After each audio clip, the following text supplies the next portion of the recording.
The 2024 Daytona 500 is just a little over a month away, and what better way to kick off the new year and to build up some hype for the great American raceman to give y'all the current entry list as of January 5th, 2024. And on top of that, we're going to do a giveaway. And how to enter, you got to comment down below your favorite driver, and if you win the giveaway, you're going to get this Ryan Blaney hero card. Ryan Blaney won the championship a year ago. He's got a lot of momentum heading into the year. So get your comments down below to be entered. Enough said here, and on to the intro we go.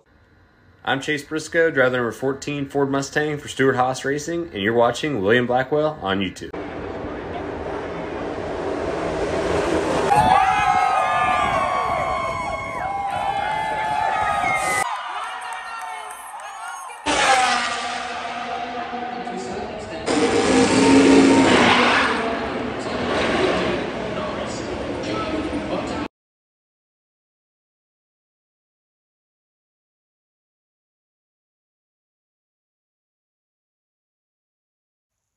This past NASCAR offseason, we saw a good amount of drivers switch to different organizations to spark up their career, and we saw a lot actually stay with their teams, even though we thought something would have happened there. But here we are. Here's the official lineup for the Daytona 500 as of January 5th, 2024. Driving the 1 is going to be Ross Chastain, the Watermelon Man. The 2 car is going to be Austin Cindric. A good year has to happen for him. I believe a win is a must if he's wanting to keep his ride in 2025. I don't care about the ties his father has with the team. He sucked it up last year after having a great rookie campaign. The 3 car, Austin Dillon, has to have a good year. I know his grandfather owns a team, but his teammate last year won multiple races on multiple occasions, so he's feeling the pressure heading into the year. Josh Berry, a rookie to the sport. Even though he's a little older in age to be a typical rookie, he has to do good this year. Stewart Haas Racing has been struggling the last couple of years. And now we go to the 5 car of Kyle Larson. I believe he has to do good this year, because if he doesn't and he happens to like the Indianapolis 500, we can actually see a move from Larson from NASCAR to Indy. A lot of people may say, hey, William, you're getting a little ahead of yourself. No, I'm not. Hear me out. Kyle Larson, compared to your Denny Hamlins or your Ryan Blaney's or your Bubba Wallace, those drivers right there purely focus on NASCAR 100% of the time. You do not see them racing midweek dirt races and stuff like that, traveling around the country. They're focusing on NASCAR. They're trying to get their health right, their body right, and the whole 9 yards. Kyle Larson's not. He's not invested to the sport. And that may be kind of worrying for the sport of NASCAR at the moment, because Kyle Larson's actually one of your most popular drivers. So if he does good in Indy, he may consider it. And you know what works out for him? IndyCar doesn't really race the full year. They race part-time. So it's a win-win for him. So it's a big year for Kyle Larson in Cup. If he does bad, he may switch. The 6 car is Brad Keselowski, no change there. The 7 is Corey LaJoie. The 8 is Kyle Busch. And the 9 is Chase Elliott.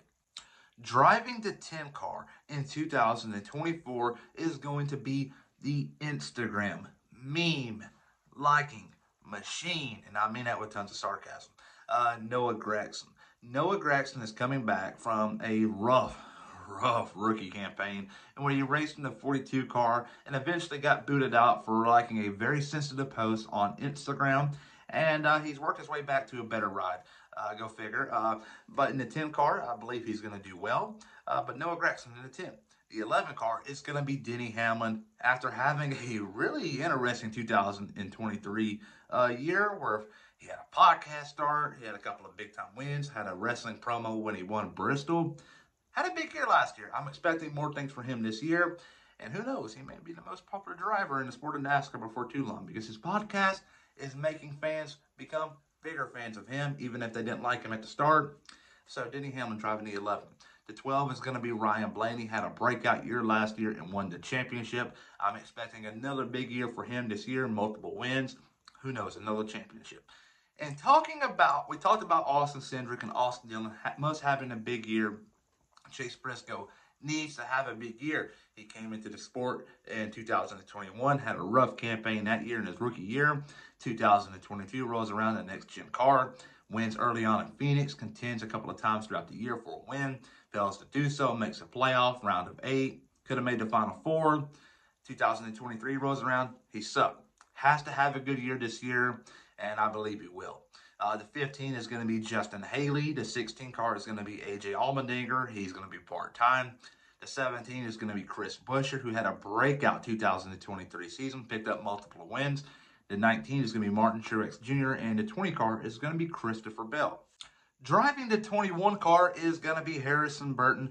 He is like a cat. He's got 9 different lives. He is still with his team. I don't know how, but he has to do good this year if he wants to keep that ride in 2025. We haven't seen nothing like this in a while, and I don't even think we've even seen it in general. But in F1, you see drivers get to boot mid-year. Could Harrison Burton be that driver to get booted mid-year?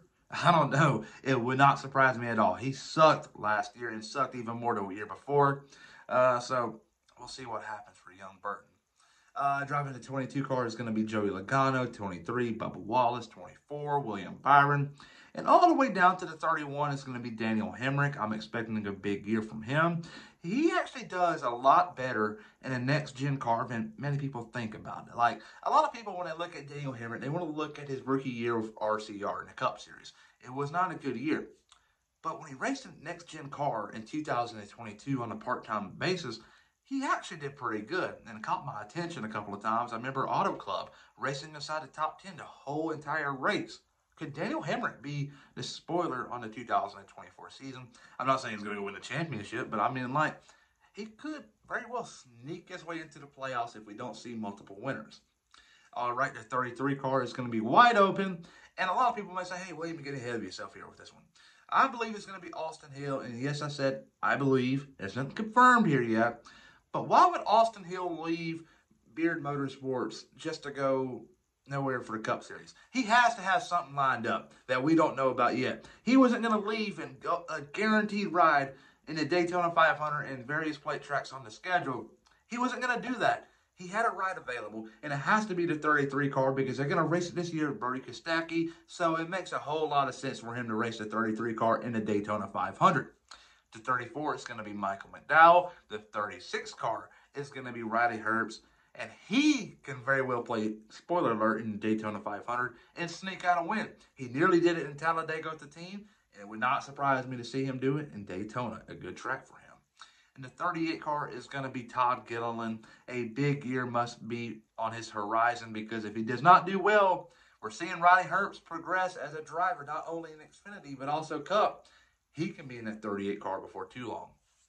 Driving the 41 car is going to be Ryan Preece. Ryan Preece had a horrible 2023 season with Stewart-Haas Racing. A lot of people thought they were going to give him the boot after 1 year, but why would they? There's not many good drivers out there in the market that are really deserving of a good ride and that it can contend for wins on multiple occasions. A lot of people want to say Cole Custer. He won the championship last year in Xfinity.